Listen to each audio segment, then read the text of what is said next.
Praise the lord. హల్లెలూయా. దేవుని నామమునకు స్తోత్రాలు.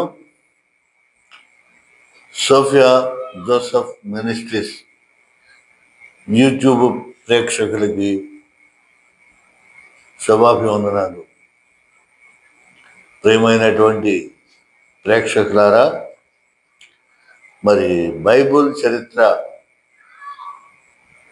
మొదటి భాగం, రెండో భాగము, పాత నిబంధన గ్రంథాన్ని పూర్తి చేశాము. మరి ఇక ఇప్పుడు మిగిలినటువంటిది ఏమిటంటే నూతన నిబంధన, క్రొత్త నిబంధనలో ఉన్నటువంటి మరి పుస్తకాలు, తర్వాత ఈ గ్రంథాల గురించి క్షుణ్ణంగా కొద్దిగా ఇప్పుడు తెలుసుకుందాం. ఈ క్రొత్త నిబంధన గ్రంథాలు ఏమిటాయంటే వీటిని సువార్తలు లేదా సువిశేషము అని అంటారు.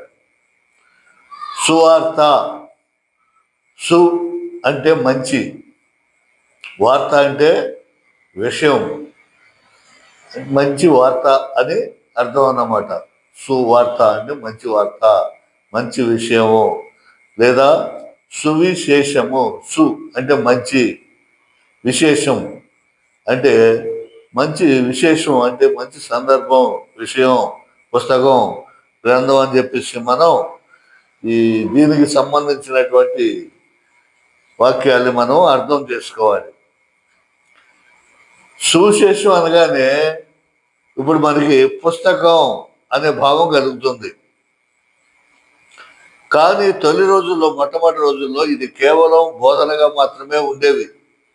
ఈ బోధలే తర్వాత మరి గ్రంథస్థం పుస్తక రూపంలో ప్రచురించడం, రావడం అనేది జరిగింది. ఈ సువార్త రచనలో కనీసం 3 దశలైనా కనిపిస్తాయి. మొదటి దశలో క్రీస్తు సందేశాలు కనిపిస్తూ ఉంటాయి. అతని జీవిత సంఘటన కేవలం మౌఖికముగా, ముఖముగా అంటే నోటి ద్వారా చెప్పే బోధలుగా ఉండేవి క్రీస్తు బోధలు. ఈ బోధలను వినిపిస్తూ వచ్చారు. మౌఖిక దశలో క్రీస్తు సందేశాలు ఉండేవి. అతని జీవిత సంఘటనలు, క్రీస్తు ప్రభు యొక్క జీవితం యొక్క సంఘటనలో కేవలం మౌఖిక బోధనగానే ఉండేవి. తర్వాత పేతురు మొదలైన శిష్యులు కేవలం నోటితోనే ఈ బోధనలను వినిపిస్తూ వచ్చారు. అప్పుడు ఆ రోజుల్లో రచనలు లేవు, రచనలుగా రచించడం అనేది జరగలేదు. ఇక రెండవ దశలో కొందరు రచయితలు క్రీస్తు బోధలను, అతని జీవిత సంఘటనలను చిన్న చిన్న రచనలుగా వ్రాస్తూ వచ్చారు. రెండవ దశలో. మూడవ దశ, మొదటి దశలోనే మౌఖికంగానే వచ్చినాయి. తర్వాత రెండవ దశలో కొంచెం రాయటం అనేది, గ్రంథస్థం చేయడం అనేది జరుగుతూ వచ్చింది. ఉదాహరణకి పర్వత ప్రసంగం నుంచి సమరయుని, సామెతలు మొదలైనవి ఇవన్నీ కూడా సంపూర్ణ క్రీస్తు చరిత్రలో కావు. మూడవ దశలో భగవత్ప్రేరితమైన, భగవంతుడు ఉద్దేశించినటువంటి, ప్రేరేపించినటువంటి ఈ 4 రచయితలు వీటిని రూపొందించారు. చరిత్రలను 4 రచయితలు ఈ చిన్న చిన్న రచనలు కలిపి సమగ్రమైన క్రీస్తు చరిత్రలను రూపొందించారు. ఆ 4 వీటినే సువార్తలు అని చెప్పేసి అన్నారు. ఆ 4 ఎవరయ్యా అంటే, ఈ రచించినటువంటి 4 ఈ మొదటి వాడు అరమాయకు సువిశేషం రాసిన మత్తయి, అరమాయికు భాషలో ఉన్నాయి. ఈ అరమాయికు భాషలో రచించినటువంటి మొదటి వ్యక్తి ఎవరంటే మత్తయి. తర్వాత వచ్చిన మార్కు, లూకా ఈ మొదటి రచనల నుండి చాలా విషయాలను స్వీకరించారు. ఈ అరమాయికు మత్తయి గారు రచించినటువంటి ఈ రచనల నుంచే కొన్ని విషయాలు వీళ్ళు గ్రహించుకుంటూ వచ్చారు. ఎవరు? లూకా గారు, మార్కు గారు. నాలుగవ రచయితలైన యోహాను గారు, ప్రభు యొక్క శిష్యుడైనటువంటి యోహాను గారు ప్రత్యేక పద్ధతిలో తన సువార్త రాశాడు. యోహాను సువార్త డిఫరెంట్గా కనిపిస్తుంది. ఈ మూడు సువార్తల కంటే కూడా యోహాను గారు రాసినటువంటి సువార్త డిఫరెంట్గా కనిపిస్తుంది, రాశాడు. నేడు మనకు బైబిల్లో సువార్తలంత ప్రయోజనకరమైనటువంటి గ్రంథాలు మరొకటి లేవు. ఈ బైబిల్ మొత్తం అన్ని పుస్తకాల్లో కల్లా, అన్ని గ్రంథాల్లో కల్లా 26 పుస్తకాలు ఉన్నాయి కదా.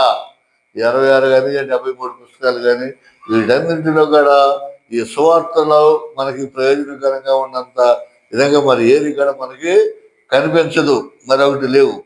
క్రైస్తవులు వీటిని భక్తి భావంతో చదువుకోవాలి, పారాయణం చేసుకోవాలి. కాబట్టి క్రైస్తవులందరూ కూడా ఈ 4 సువార్తలను పారాయణం చేసుకోవాలి, భక్తితో చదువుకోవాలి. పాత నిబంధన గ్రంథం ఏవో పాతవి గతించను, కొత్తవి అయ్యను. కాబట్టి ఎక్కువగా ఈ 4 సువిశేషాలు లేదా సువార్తలు మనం జాగ్రత్తగా చదువుకుని వాటి ప్రకారం జీవించి చేస్తే సరిపోతుంది. ఇంకేదన్నా మరి అర్థం కావాలంటే ఈ పాత నిబంధన కూడా ఏంటంటే లింక్ లాంటిది, లింక్ డాక్యుమెంట్. కొత్త నిబంధనకి లింక్ లాంటిది అన్నమాట. లింక్ అంటే తెలుసు కదా, దానికి సంబంధించినటువంటిది అనుసంబంధమైనది. ఆస్తి కొన్నప్పుడు ఈ ఆస్తి ఎక్కడి నుంచి వచ్చింది, అసలు ప్రారంభంలో ఎవరిది ఈ ఆస్తి, వారి దగ్గర నుంచి ఎవరికి వచ్చింది అనేది ఆ లింక్ చూస్తారు. అలాగే ఈ సువార్తలలో సువిశేషాలలో ఉన్నటువంటి కొన్ని మరి మాటలు కూడా అర్థం కావాలి, అర్థం చేసుకోవాలి. వీటిని చేసుకోవాలంటే పాత నిబంధన ఖచ్చితంగా చదవాల్సిందే. అలాగే పూర్తిగా దాన్ని వదిలిపెట్టి వేయటానికి వీలు లేదు. కాబట్టి అదంతా అర్థం కానటువంటి వారు గజిబిజిగా ఉంటుంది. కాబట్టి తెలుసుకునేటువంటి వారు యేసు ప్రభు యొక్క బోధలు, ఈ 4 సువార్తలు, వాళ్ళు చెప్పినటువంటి జీవిత విధానం చేసుకుంటే, చదువుకుంటే చక్కగా మరి జీవితం ధన్యం అవుతుంది.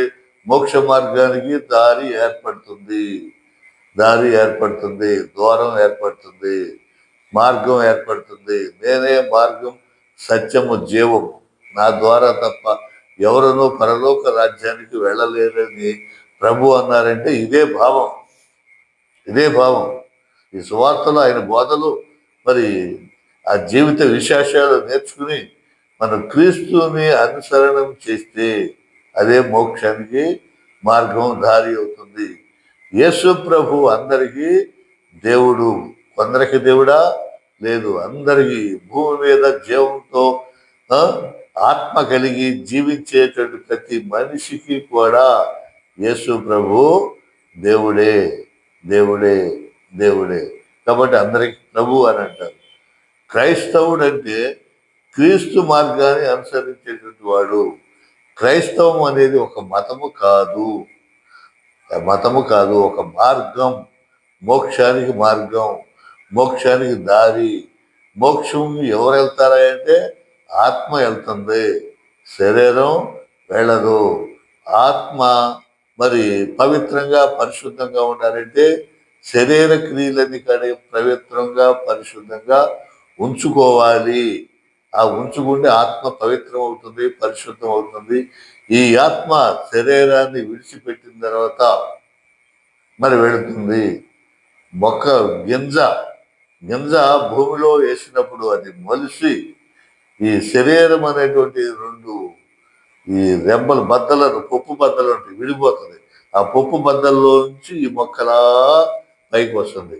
ఆ పప్పు బద్దలు రాలిపోయి మరి భూమిలో కలిసిపోతాయి. ఈ వృక్షమై మహావృక్షం అవుతుంది. మహావృక్షమయ్యి మరి ఏ ఉద్దేశంతో ఆ చెట్టు, ఆ గింజ ఉందో నా ఉద్దేశాన్ని ఫలింపజేస్తుంది. ఆ చెట్టు యొక్క గుణాన్ని బట్టి పెద్ద వృక్షం అయ్యి ఆకాశ పక్షులకు కానీ మరి మానవులకు ఉపయోగపడింది, జంతువులకు ఉపయోగపడింది, దేనికైనా కానీ ఆ ఉద్దేశం. మంచి తీపి పండ్లు ఉన్నాయి, ఫలాలు ఉన్నాయి.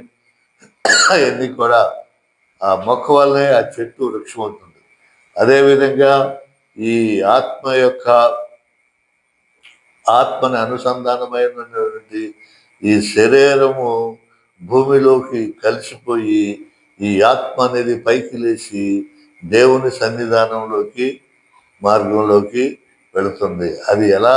ఇప్పుడు మొక్కను మనం భూమిలో వేసి దానికి నీళ్లు పోసి ఎరువేసి పాదు కట్టి చుట్టూ ఆ మొక్కకి పశువులు తినకోకుండా క్రిమి కీటకాలు తినకోకుండా దాన్ని ఎంత పాదులు పెట్టి జాగ్రత్తగా పెంచుతామో ఈ ఆత్మను కూడా అలాగే పెంచుకోవాలి. ఈ ఆత్మ కూడా మరి ఈ సైతాన్లు చీకటి శక్తులు ఇవన్నీ కూడా తినకోకుండా కుషించుకోకుండా అలా భద్రంగా ఉంచి ఆ చెట్టుని మరి అంటే ఆ ఆత్మని అలా పెంచుకుని ఈ చెట్టు ఎక్కడికి వెళ్ళాలి, ఈ ఆత్మ ఎక్కడికి వెళ్ళాలి? దేవుని దగ్గరికి వెళ్ళాలి.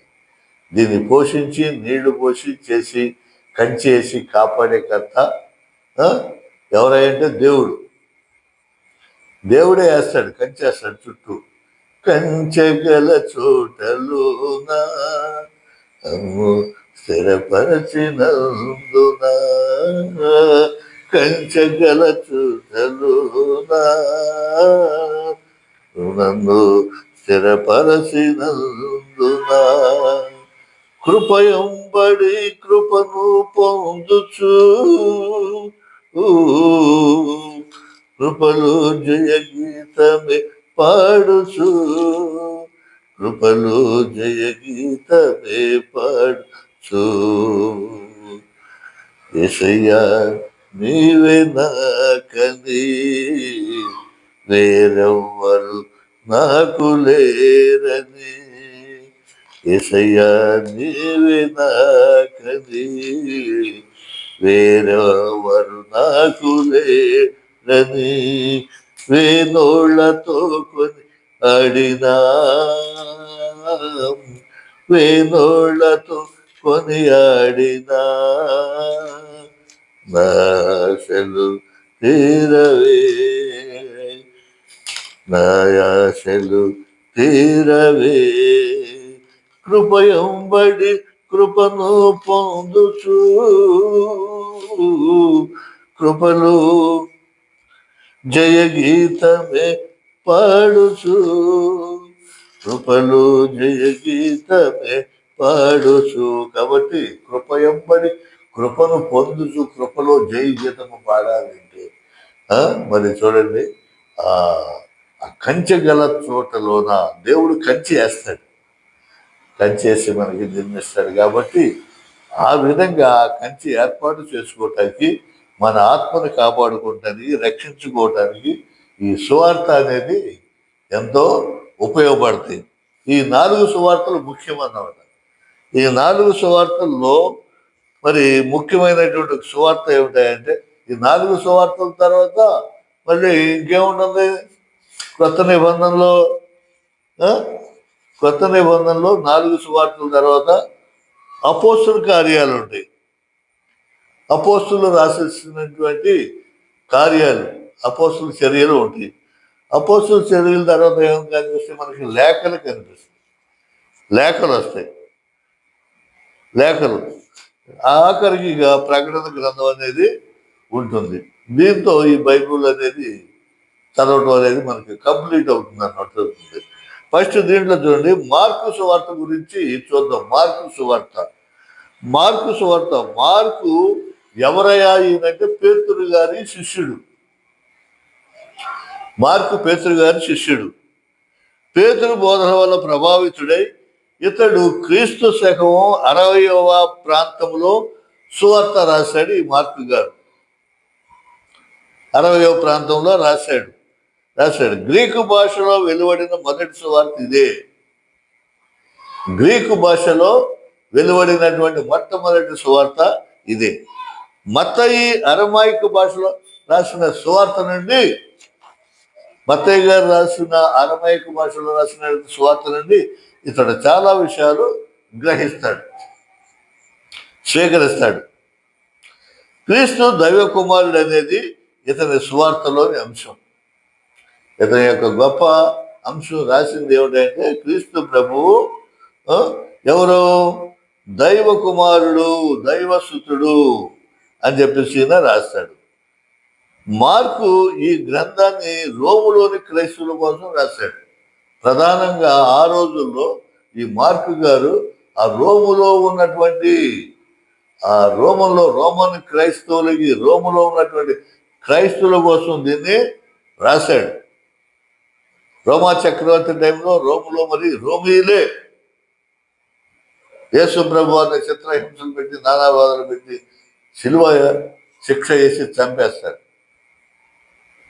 ఏ రోములైతే చంపేశారో వాళ్ళే తర్వాత మళ్ళీ తెలుసుకుని మరి క్రీస్తుని ప్రభు గురించి బాగా ప్రచారం చేసి దేవాలయాలు కట్టించి గొప్ప మరి పరిచర్య చేసినటువంటి వారు ఆ రోములో ఉన్నటువంటి క్రైస్తవుల కోసం ఈయన రాశారు.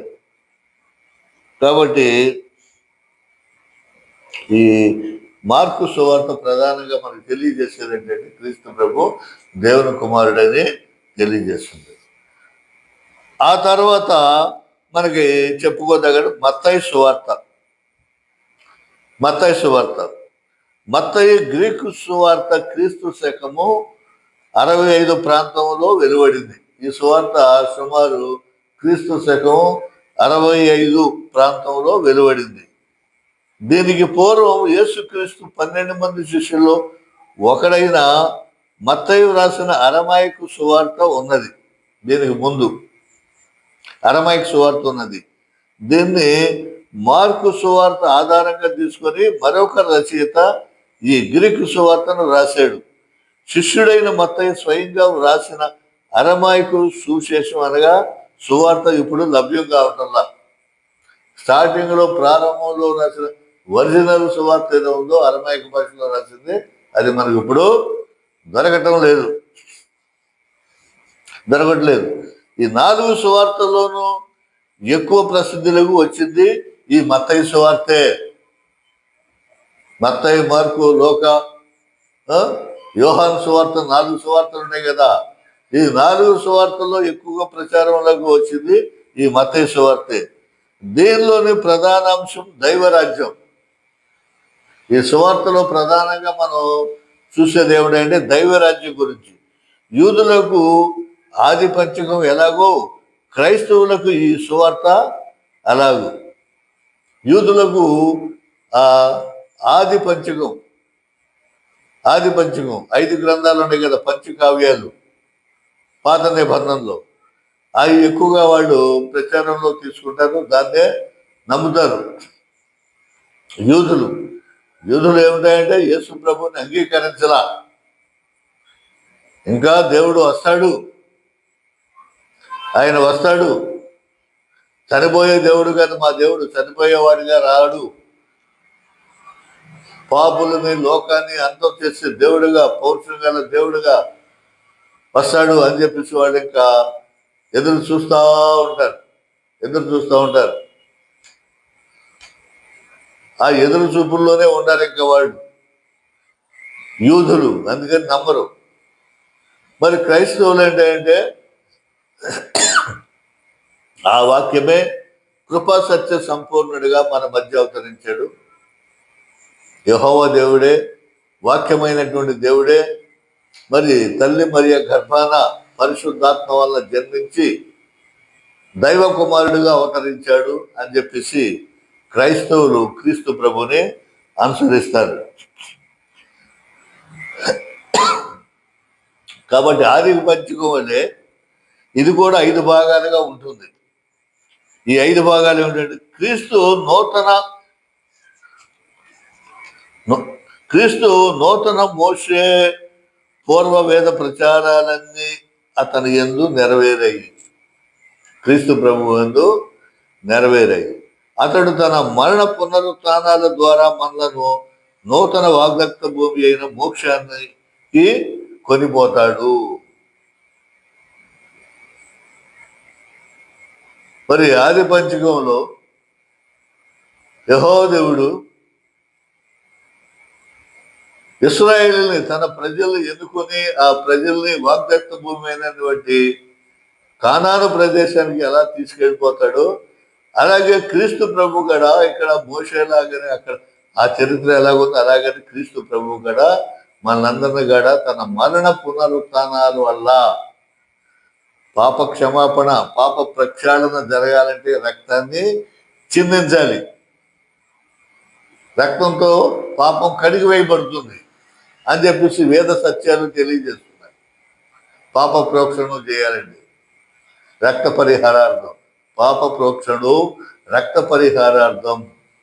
అది రక్తం మరి నీతిమంతుడైనటువంటి స్వచ్ఛమైనటువంటి రక్తమై ఉండాలి. అలాంటి రక్తం, యేసు ప్రభు యొక్క రక్తం చిందించటం వలన సమస్త మానవాళికి ఏదేనో తోటలో మరి ఆదాము చేసినటువంటి ఆ పాపానికి, ఆ జన్మ పాపానికి పరిహారంగా పోవాలంటే నీతిమంతుని రక్తముతో కడిగబడాలి. అలా నీతిమంతుడిగా మరి యేసు ప్రభు వారి కన్య మరియ గర్భం ద్వారా మరి పుట్టి మానవులకి అనేక సూచక క్రియలు చేసి ఎలా జీవించాలి, ఎలా బ్రతకాలి, ప్రేమ అనేది ప్రేమతత్వాన్ని బోధించి, క్షమాగుణాన్ని బోధించి మరి ఆయన్ని సిలువలో అంతమంది రోమా సైనికులు కొట్టి చీల్చి చెన్నాడి చేస్తున్నా కానీ, చంపేస్తున్నా కానీ చివరాఖరికి క్షమాగుణం అనేది చూపిస్తాడు. తండ్రి, వీరు ఏమి చేస్తున్నారో వీరు ఎరగరు కనుక వీరిని క్షమించండి, దీన్ని క్షమించండి. చనిపోయే స్థితిలో కూడా క్షమించమన్నాడు. ఒక చెంప కొడితే ఇంకో చెంప చూపించుండయా. దెబ్బకు దెబ్బ ప్రతీకారం కాదు. యేసు ప్రభు వారిని గెత్సేమనే తోటలో మరి వాళ్ళు బంధించడానికి, రోమా సైనికులు వచ్చి బంధించడానికి వచ్చినప్పుడు పేతురు గారికి కోపం వచ్చి ఒక సైనికుడి యొక్క వరల నుంచి కత్తిలాగి కాటేసరికి ఆడు ఇలా తల తిప్పుకునేసరికి అది చెవు మీద పడి చెవు తెగి కింద పడిపోతే ప్రభు ఏమంటాడు, పేతురు వద్దు, ఆ పని చేయొద్దు. నేను తలుచుకుంటే నా తండ్రి ఎంతమంది సైన్యాన్ని పంపిస్తాడు? వీళ్ళందరూ నన్ను బంధించగలరా? నన్ను తీసుకెళ్ళగలరా? కత్తి వరలో పెట్టు. కత్తి పట్టుకున్నాడు కత్తితోనే మరణిస్తాడు. హింసకు ప్రతిహింస సరికాదు.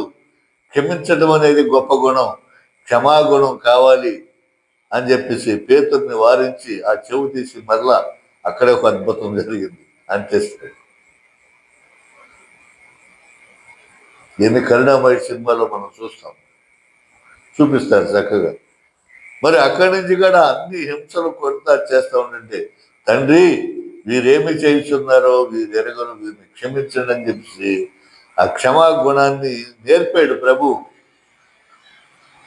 క్షమాగుణాన్ని నేర్పాడు. యేసువే నేర్పినారు ప్రేమతో చేయుమని, యేసువే నేర్పినారు ప్రేమతో చేయుమని, మన్నించు మందరిని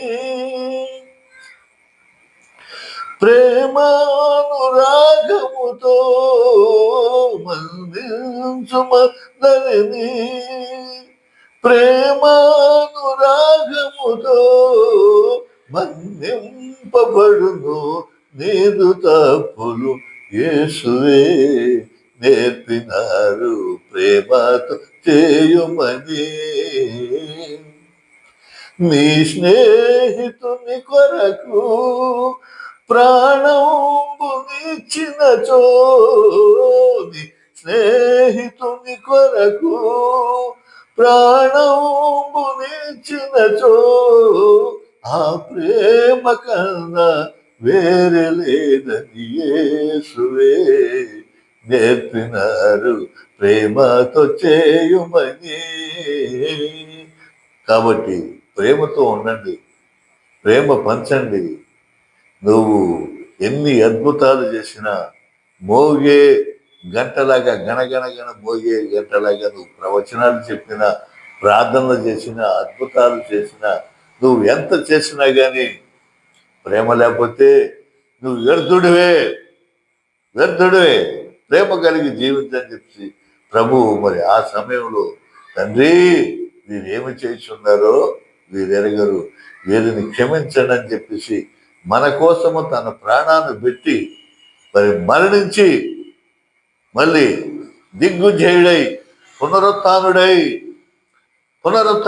ప్రభువుని ఎవరో బంధించలేదు. తనకు తానే అప్పగించుకున్నాడు, తనకు తానే మన కొరకు ప్రాణాన్ని పెట్టి మళ్ళీ పునరుత్థానుడయ్యాడు, ప్రభువే లేచాడు. హల్లెలూయా, హల్లెలూయా, హల్లెలూయా. పునరుత్థానుడా నా యేసయ్యా, పునరుత్థానుడా నా యేసయ్యా, మరణము గెలిచి బ్రతికించిది నీవు, స్తుతి పాడుచు నే కీర్తించుచు అనే పాట ఎంత చక్కగా రాశాడు రచయిత. పునరుత్థానుడు మళ్ళీ లేచి మరి 40 దినాలు అందరికీ కనపడి, రండి నన్ను అనుసరించండి, నేనే మార్గాన్ని జీవాన్ని, నా ద్వారానే రావాలి మీరని ప్రభు మరి మరణ పునరుత్థానాలను కూడా జయించి మరి తద్వారా మనల్ని నూతన వాగ్దత్వ భూమిపై మోక్షానికి తీసుకుని పోతాడు. మనకి క్రీస్తు ప్రభు వారు మనకి నూతనంగా ఆ వాగ్దత్వ భూమి ఏదంటే మోక్షం. మోషే చూపించినటువంటి వాగ్దత్వ భూమి అంటే కానాను. ఐగుప్తుల్ని తీసుకెళ్లి అష్ట కష్టాలకి వచ్చి ఎన్నో బాధలు నిందలు అనుభవించి తిండి చెప్పులు లేక మరి కానానికి ఎలాగైతే ఆది పంచకంలో అక్కడ మోషే చేర్చాడో, ఇక్కడ ప్రభువారు తన మరణం ద్వారా పునరుత్థానం ద్వారా మనకి నూతన వాగ్దత్త భూమి అయినటువంటి మోక్షానికి తీసుకెళ్ళిపోతాడు. రచయిత ఈ గ్రంథాన్ని యెరూషలేములోని క్రైస్తవుల కోసం రాశాడు. ఈ మత్తయి గారు యెరూషలేములోని క్రైస్తవుల కోసం ఈ పుస్తకాన్ని రాశాడు. ఆ రోజుల్లో చెదిరిపోయారు. ప్రభువుని పట్టుకుని సిలువేసి చంపేయగానే యెరూషలేములో క్రైస్తవులందరూ కూడా ఎక్కడోళ్ళు అక్కడ చల్లా చెదురై పారిపోయి భయప్రాంతులై దాక్కుని ప్రాణరక్షణ కోసం బిక్కుమంట ఉండేటట్టు వారి కోసం లేదు, రండి అని చెప్పేసి వారి కోసం ఈ సువార్తని రాశాడు. ఇంకా తర్వాత అది ఏమంటే లోకా సువార్త. ఇతడు క్రీస్తు శకం 70లో ఈ సువార్త రాశాడు. ఈ పౌలు గారి శిష్యుడు. మార్కు మత్తయి సువార్తలు యూదుల కోసం ఉద్దేశింపబడ్డాయి. ఈ మార్కు మత్తయి సువార్తలు యూదుల కోసం ఉద్దేశింపబడ్డాయి.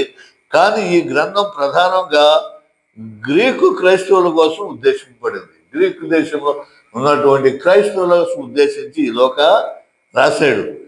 క్రీస్తు కరుణ, పరిశుద్ధాత్మ, ప్రార్థన మొదలైన అంశాలను ఈ సువార్త ప్రత్యేక శ్రద్ధతో వర్ణిస్తుంది. క్రీస్తు ప్రభు యొక్క ఆయన ఉన్నటువంటి కరుణ, జాలి హృదయం, పరిశుద్ధాత్మ, ప్రార్థన మొదలైనటువంటి అంశాలన్నీ కూడా ఈ లోకా సువార్త ఎక్కువగా ప్రత్యేక శ్రద్ధతో వర్ణిస్తుంది.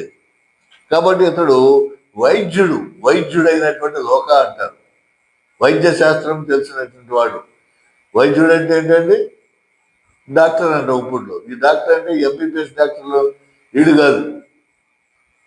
అప్పట్లో యూనివర్సిటీలు లేవు, ఎంబీబీఎస్ చదవడానికి మరి కాలేజీలు ఇవేమీ లేవు. ఆయుర్వేద శాస్త్రం అభివృద్ధిలో ఉండేది. మనకి భారతదేశంలో చరకుడు రచించినటువంటి చరక సంహిత ఆయుర్వేద శాస్త్రం గొప్పదే. అలాగే ఆ రోజుల్లో వైద్యుడైనటువంటి ఈ ఆయుర్వేద డాక్టర్. దేవుడు చూడండి, మానవుడిని సృజించి తనకి కావలసినటువంటి అవసరాలన్నీ, ఏ జబ్బు వచ్చినా ఏ వ్యాధి వచ్చినా మొక్కల్లోనే వైద్యం మరి మనకి ఇచ్చాడు. మొక్కల్లోని ఔషధాలు ఇచ్చేటువంటి మొక్కలు ఉంటాయి, ఔషధ మొక్కలు. ఆ మొక్కలు మరి అవన్నీ ఈ ఆయుర్వేద వైద్యుడికి మాత్రమే తెలుసు ఏ మొక్క దేనికి పనిచేస్తుంది అనేది. కాబట్టి ఆయుర్వేద మొక్కలు ఇప్పటికే ఉన్నాయి, వనాలు ఉన్నాయి, అక్కడ ఆయుర్వేద శాస్త్రం చదివి చేసుకుంటూ ఉంటారు. కాబట్టి అలా వైద్యుడైనటువంటి లోక రచించినటువంటి ఈ ప్రత్యేక శ్రద్ధతో వర్ణిస్తుంది. రచనా విధానంలో ఈ 3వ సువార్త తొలి రెండింటికంటే సుందరంగా ఉంటుంది. మొట్టమొదటి 2 సువార్తల కంటే కూడా చాలా సుందరంగా చక్కగా మనకి కనిపిస్తుంది లోకా రచించినటువంటి సువార్త. ఇక యోహాను సువార్త 4వది ఏమిటంటే యోహాను సువార్త. ఇది అన్నిటికంటే చివరన వచ్చిన సువార్త. వీళ్ళందరికంటే ఆఖరిలో రచించినటువంటి సువార్త. మొదటి శతాబ్దంలో పుట్టింది ఈ యోహాను సువార్త. మొట్టమొదటి శతాబ్దంలో పుట్టింది. ఇది తొలి 3 కంటే క్రీస్తు సమగ్ర చరిత్రను చెప్పదు. క్రీస్తు ప్రభు యొక్క సంపూర్ణమైనటువంటి చరిత్రను చెప్పదు. ఇది క్రీస్తు జీవితంలోని కొన్ని ముఖ్యమైన సంఘటనలు మాత్రం ఎన్నుకొని వాటి మీద వ్యాఖ్య చేస్తుంది. తండ్రిని తెలియజేసే దైవవార్త క్రీస్తు. అతడు లోకానికి వెలుగు, జీవం, సత్యం. అతడు మనకు దైవ ప్రేమని, సోదర ప్రేమని నేర్పాడు. ఇవి ఈ సువార్తలోని కొన్ని ముఖ్యాంశాలు. దీంట్లో మనకు ముఖ్యాంశాలు ఏమిటంటే తండ్రి యొక్క దేవుని యొక్క వార్తను తెలియజేస్తాడు క్రీస్తు ప్రభు తెలియజేస్తా ఉంటాడు. నేను దైవ కుమారుని, నా యందు ఆయనందు నేను కలిసి ఉన్నాం. పరిశుద్ధాత్మ దేవుడు కూడా మాలో ఉన్నాడు. చిత్రైక 3 వ్యక్తులు కలిసినటువంటి దైవత్వాన్ని తెలియజేస్తున్నాడు. కాబట్టి నన్ను చూస్తే తండ్రిని చూసినట్లే. తండ్రిని ఎవరు ఎన్నటిగా చూసి ఉండలేదు. కాబట్టి నన్ను చూస్తే తండ్రినే చూసినట్లే. ఆదిలోనే నేనున్నాను, భూమికి పునాది వేయకపోయిన క్రితమే నేనున్నాను. కాబట్టి నేను లోకానికి వెలుగునై ఉన్నాను, లోకానికి వెలుగు, లోకానికి ప్రాణాన్ని అయి ఉన్నాను. ప్రాణం నేనే, లోకానికి వెలుగు నేనే, ప్రాణం నేనే, జీవం నేనే, జీవము, సత్యము, మార్గము. Truth, I am the truth. నేను వెలుగునై ఉన్నాను, నేను జీవాన్ని అయి ఉన్నాను, నేను సత్యాన్ని అయి ఉన్నాను. కాబట్టి ఇది సోదర ప్రేమతో మీరు ఉండండి. ఇవన్నీ ఎక్కడ వస్తాయంటే సోదర ప్రేమ కలిగి ఉంటే ఇవన్నీ కూడా వస్తాయి అని చెప్పేసి ఈ సువార్తలో మరి ముఖ్యమైనటువంటి విషయాలన్నీ కూడా మనకి ఈ యోహాను గారు రచించిన ప్రియమైనటువంటి యేసు ప్రభు వారికి ప్రియమైనటువంటి మరి శిష్యుడు కాబట్టి, నమ్మకమైనటువంటి శిష్యుడు కాబట్టి మరి తను చనిపోతూ కూడా ఎవరిని విడిచిపెట్టలేదు. తల్లి బాధ్యతను కూడా, మరియ తల్లి బాధ్యతను కూడా శిష్యుడిగా చెప్తాడు. అమ్మా ఇదిగో నీ కుమారుడు అని చెప్పి చెప్తాడు. నేను మరి నా తండ్రి వద్దకు వెళుతున్నాను, కాబట్టి ఇదిగో నీ కుమారుడు అని చెప్పేసి ప్రభువారు ఆ రోజున మనకి అప్పగించడం ఇవన్నీ కూడా చూస్తాం. ఇవి ఈ 4 సువార్తలు మరి టూకీగా ముఖ్యమైనటువంటి విషయాలు దీంట్లో మనకి పొందుపరచబడి ఉన్నాయి. ఆ తర్వాత మరి అపోస్తుల కార్యాలు ఉంటాయి. అపోస్తుల కార్యాలు, ఈ అపోస్తుల కార్యాల్లో ఏమిటంటే ఇది లోకా 2వ రచన. ఇది లోకా గారు రచించినటువంటి 2వ రచన. ఇది శ్రీ సభ తొలి 30 ఏండ్ల చరిత్రను తెలియజేస్తుంది. శ్రీ సభ యొక్క తొలి 30 సంవత్సరాల చరిత్రను తెలియజేస్తుంది. శ్రీ సభ అంటే ఏంటండి? ఏది శ్రీ సభ? దేనిందన్నారు ఆ రోజుల్లో? శ్రీ సభ యేసు ప్రభు వారు ఆరోహణమై వెళ్ళే ముందు పేతురును పిలిచి, పేతురు నీవు కేఫా, రాతి లాంటి దృఢమైనటువంటి వ్యక్తి నువ్వు, కాబట్టి నీ మీద నా సంఘాన్ని నిర్మిస్తున్నాను. ఇదిగో ఈ తాళపు చేతులు నీకు అప్పగిస్తున్నాను. నీవు భూలోకంలో దేన్నైతే బంధిస్తావో అది పరలోకంలో బంధింపబడుతుంది. భూలోకంలో దేన్నైతే విప్పుతావో అది పరలోకంలో విప్పుబడుతుంది. సర్వాధికారాన్ని నీకు అప్పగిస్తున్నాను, ఈ రాతి మీద నేను సంఘాన్ని కడుతున్నాను అని చెప్పేసి ప్రభువారు ఆ అధికారాన్ని ఈ శిష్యుడైనటువంటి పేతురు గారికి అప్పగించాడు. ఆ పేతురు గారు ఈ 12 మంది శిష్యులకి నాయకత్వాన్ని వహించి తర్వాత వచ్చినటువంటి మరి పౌలు గారు మొదలైనటువంటి అపోస్తులకు కూడా నాయకత్వాన్ని వహించి మరి ఒక సంఘాన్ని ఏర్పాటు చేస్తాడు. దాన్నే శ్రీ సభ అన్నారు. శ్రీ సభ అన్నారు. అక్కడి నుంచి స్టార్ట్ అయింది శ్రీ సభ. స్టార్ట్ అయ్యి పేతురు గారి తర్వాత మరి ఆ స్థానాన్ని భర్తీ చేసే వ్యక్తి ఎవరికి ఇచ్చారంటే పోప్ అంటారు, పోపు గారు అంటారు. Pope Roman Catholic, RSM Roman Catholic machine Catholic అంటారు. ఎవరైతే సిలువేసి చంపించారో వారి ద్వారానే మరి లోక ప్రచారం, యేసు ప్రభు గురించి ప్రచారం జరిగి రక్షణను ఏర్పాటయ్యి శ్రీ సభ తయారు చేసి మరి ఆ అధికారంతోనే ప్రభు ఇచ్చినటువంటి అధికారం పేతురు గారికి వస్తే పేతురు గారు ఇచ్చినటువంటి అధికారం పోపుకు వచ్చింది. పోపు రోమ్ వాటికన్ సిటీలో ఉంటాడు, రోము పట్టణంలో ఉంటాడు. రోమ్ పట్టణం ఎక్కడ ఉందంటే కొండ మీద కట్టబడినటువంటి మరి ఒక మహానగరం అది. ఆ నగరంలో అక్కడ ఉంటుంది. అక్కడ ఎవరు ఉంటారంటే వాటికన్ సిటీ అంటే పవిత్రమైనటువంటి సిటీ. అంటే స్త్రీలు ఎవరు ఉండరు అక్కడ, స్త్రీలు ఎవరు ఉండరు, అందరూ అక్కడ పురుషులే ఉంటారు. పురుషులు అంటే దైవ భక్తులే ఉంటారు. దైవ భక్తులు దేవుని ఆరాధించేటువంటి వారు, దేవునికి తన జీవితాన్ని అంకితం చేసుకున్నటువంటి వారు, సువార్త వెదజల్లేవారు, ప్రభు యొక్క జీవితాన్ని తెలియజేసేవాడు, వీళ్ళందరూ రోములో ఉంటారు. అక్కడ భార్యాభర్తలు కానీ పిల్లలు కానీ ఇవన్నీ కానీ అక్కడ ఏమి ఉండవు రోమ్ వాటికన్ సిటీలో. ఆ అధికారం పోపుకి వెళ్ళింది. ఆ పోపు తన కింద మరి కొంతమందిని బిషప్పులు, ఆర్చ్ బిషప్పులు, కార్డినల్స్ వీళ్ళందరూ ఉంటారు. వీళ్ళందరి ద్వారా మరి ఈ ఫాదర్స్, చర్చి ఫాదర్స్ వీళ్ళందరూ ఏర్పాటు అవుతారు. వీళ్ళనే రోమన్ క్యాథలిక్ మిషన్ అంటారు. వీళ్ళంతా కొన్ని సిద్ధాంతాలని, ఎందుకంటే పేతురుకి అధికారం ఇచ్చాడు కదా, పేతురు గారు ఏది చెప్తే ఇక జరగాల్సింది ఇక్కడ. కాబట్టి ఈ సభని, శ్రీ సభను ఏర్పాటు చేసుకుని ఆ శ్రీ సభ ద్వారా మరి సువార్త సేవ ఎలా జరిగింది, దేవాలయాలు ఎట్లా కట్టబడ్డాయి, క్రైస్తవత్వం ప్రపంచం మొత్తం, యావత్ ప్రపంచం మొత్తం కూడా విస్తరింపబడింది.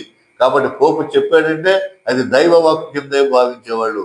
ఆ రాజులందరూ కూడా, ప్రపంచ దేశాలు రాజులందరూ కూడా పోపును అనుసరించి ఇది దైవ వాక్కు, దైవ నిర్ణయం, ఇలా చేయాలి, ఇలా చేయాలి పరిపాలన అని చెప్పేసి చక్కగా నమ్ముతూ వచ్చేవాడు.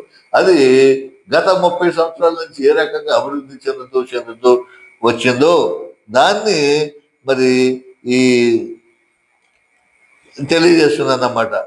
శ్రీ సభ తొలి 30 ఏండ్ల చరిత్రను తెలియజేస్తుంది. విశేషముగా పేతురు, పౌలు వేద బోధలను వర్ణిస్తుంది. ఈ శ్రీ సభ పేతురు గారి యొక్క బోధలు, పౌలు గారి యొక్క బోధలు మరి వర్ణిస్తుందన్నమాట. వాళ్ళు ఏం చెప్పారో ఏమిటనేది కూడా వర్ణిస్తుంది. అది ఈ శ్రీ సభ అంటాం. దీనికి పరిశుద్ధాత్మ సువిశేషమని లేదా సువార్త అని కూడా పేరు. దీనికే పరిశుద్ధాత్మ సువిశేషం, సువార్త అని కూడా పేరు. క్రీస్తు ఉత్థానం అనంతరం ఆత్మ తొలి క్రైస్తవ సమాజాలను నడిపించిన తీరును ఈ గ్రంథం విపులంగా వర్ణిస్తుంది.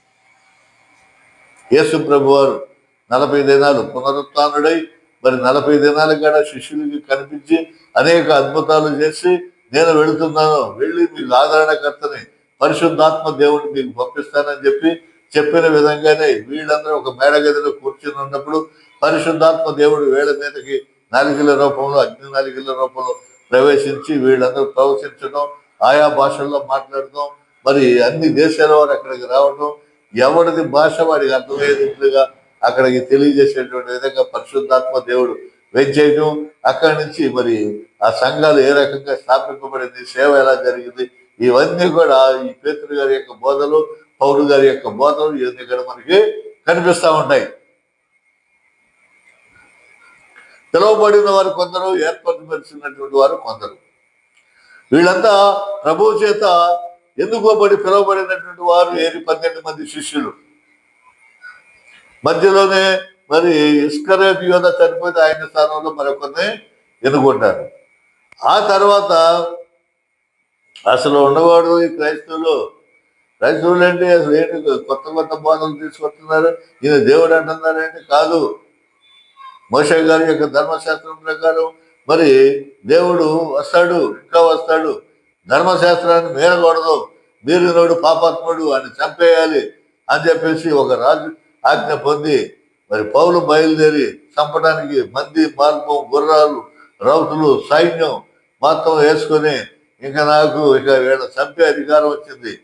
అప్పుడైతే దొరికినట్టు చంపేవాళ్ళు. మళ్ళీ ఇవన్నీ కంటే చాలా తీర్పులు ఇవన్నీ ఉండేవి, ఎందుకు చంపారంటే. ఇప్పుడైతే అధికారాన్ని పొంది ఇంకా చంపేయాలని చెప్పి వెళతా ఉంటుంటే మరి మార్గ మధ్యంలో ప్రభు పట్టుకుంటాడు ఎవరిని? పౌలుని. పడిపోతాడంతే. గొప్ప వెలుతురు కమ్మగానే ఆ వెలుతురికి ఒక మెరుపు లాంటి మెరుపు వస్తే మెరుపంగా మనం చూడగలమండి, ఆ కాంతిని చూడగలమా, తట్టుకోగలమా? మరి అంతకంటే పెద్ద మెరుపుతో దేవుడే మరి వస్తే ఎంత శక్తి, కాంతి వస్తుందంటే నేనే వెలుగునన్నాడు కదా, ఆ వెలుగే వచ్చిందంటే ఇంక ఎలా ఉంటుంది? కళ్ళు పోతాయి, రెండు కళ్ళు పోతాయి. మన కింద పడిపోతాడు, మోర్చబడిపోయి పడిపోతాడు. వాళ్ళందరికీ ఎక్కడోళ్ళు అక్కడ పరుగు పారిపోతాడు. సౌలా సౌలా నన్నేలా హింసించు అని చెప్పేసి ఆ స్వరం చెప్తుంది. పడిపోతాడు. సౌలా సౌలా నన్ను ఎలా హింసించువు, సౌలా సౌలా నన్ను నేలా హింసించు, ఆలించు మన స్వరము, సౌలా సౌలా నన్ను నేలా హింసించు, ఆలించు మన స్వరము, సౌలాధిపతినంత సంధించగానే, సౌలాధిపతినంత సంధించగానే సద్భక్తుడై పౌలుగా మారెను, సద్భక్తుడై పౌలుగా మారెను. ఏ సన్న స్వరమన్నా నీవెప్పుడైనా విన్నావా, ఏ సన్న స్వరమన్నా. చూడండి ఎంత చక్కని పాట. ప్రభు స్వరం అసలు ఎవరికన్నా అదృష్టం ఉంటుందా ఇదే స్వరం?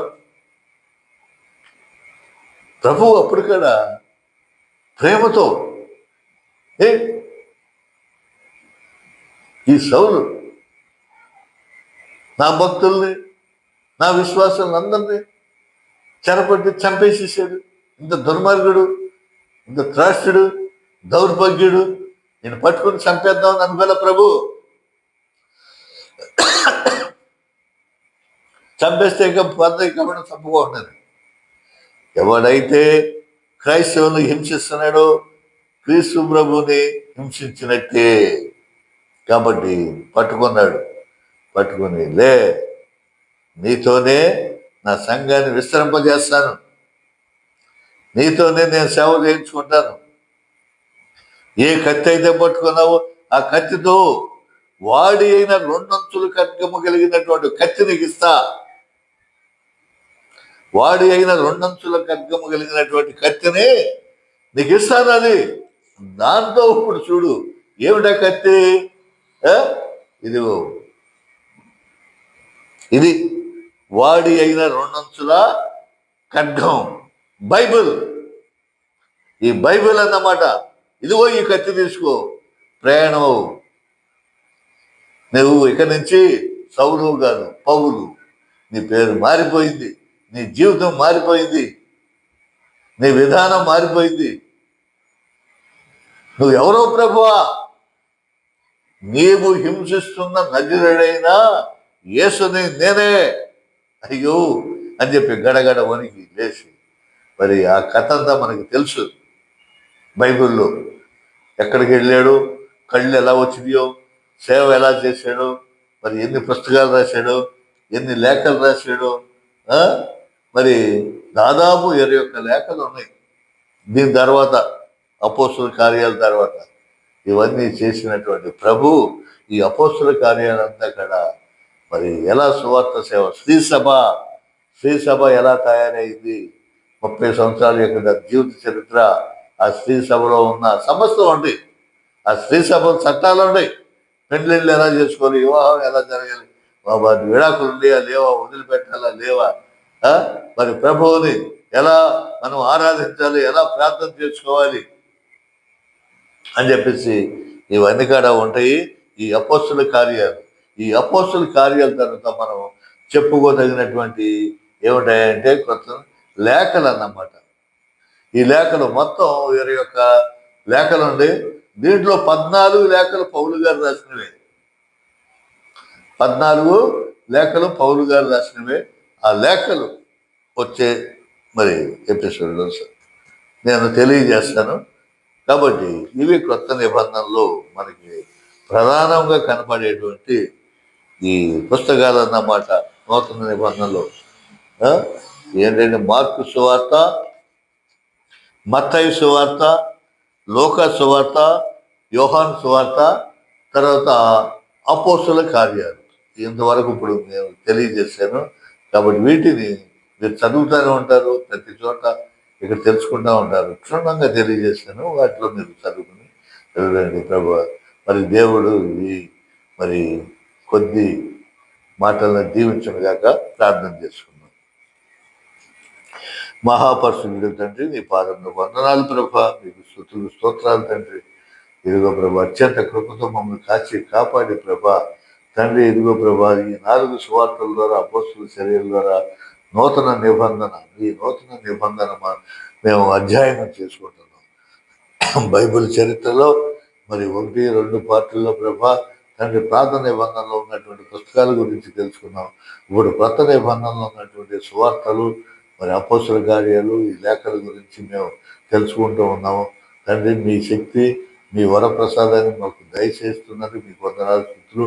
మీ పాఠకులకి ప్రభా తండ్రి తెలియజేయండి, అనేకులకి తెలియజేసి సబ్స్క్రైబ్ చేసి ప్రభా తండ్రి మంచి మంచి ప్రభా జ్ఞానాన్ని పొందే విధంగా సహాయం చేయండి. వింటున్నటువంటి శ్రోతలు, వాళ్ళ కుటుంబాలు, వాళ్ళందరూ ఎక్కడిని దీవించండి ప్రభా, ఆశీర్వదించండి, తెలుసుకునే విధంగా చేయండి ప్రభా. నాకు ఇచ్చినటువంటి ప్రభా ఈ తలాంతులను బట్టి మీకు వందనాలు, స్తుతులు స్తోత్రాలు. దీవించండి, ఆశీర్వదించండి ప్రభా. మరి కనికరించమని, సహాయం చేయమని ప్రభా. యేసు ప్రభు అందరికీ దేవుడు. దీంట్లో మత కుల భేదాలు ఏమీ లేవు. అలాగే ప్రభా సంఘ భేదాలు కూడా లేకోకుండా మరి ప్రతి వాక్యాన్ని ఉన్నట్లుగా నేను తెలియజేయడానికి ప్రభా నాకు మీ ఆశీర్వాదం ఇమ్మని, కృపతో నన్ను నింపమని, ఆశీర్వదించమని ప్రభు అయిన యేసునామమున ప్రార్థించి వేడుకుంటున్నాం తండ్రి, ఆమేన్. కాబట్టి ప్రేక్షకులారా, ఈ ఛానల్ని సోఫియా జోసెఫ్ మినిస్ట్రీ ఛానల్ని ఆదరించండి, సబ్స్క్రైబ్ చేయండి, షేర్ చేయండి అందరికీ. మరి సబ్స్క్రైబ్స్ ఎక్కువగా మరి పెరగటం లేదు. దయచేసి మీరు చేస్తేనే సబ్స్క్రైబ్స్ ఎక్కువగా పెరుగుతారు, చూస్తారు. మరి కాబట్టి దేవుడు మిమ్మల్ని, మీ కుటుంబాన్ని, మీ పిల్లల్ని అందరినీ దీవించి ఆశీర్వదించి కాచి కాపాడుగాక. ఆమేన్. మీ అందరికీ నా వందనాలండి. మళ్ళీ ఒక ఎపిసోడ్లో కలుసుకుందాం.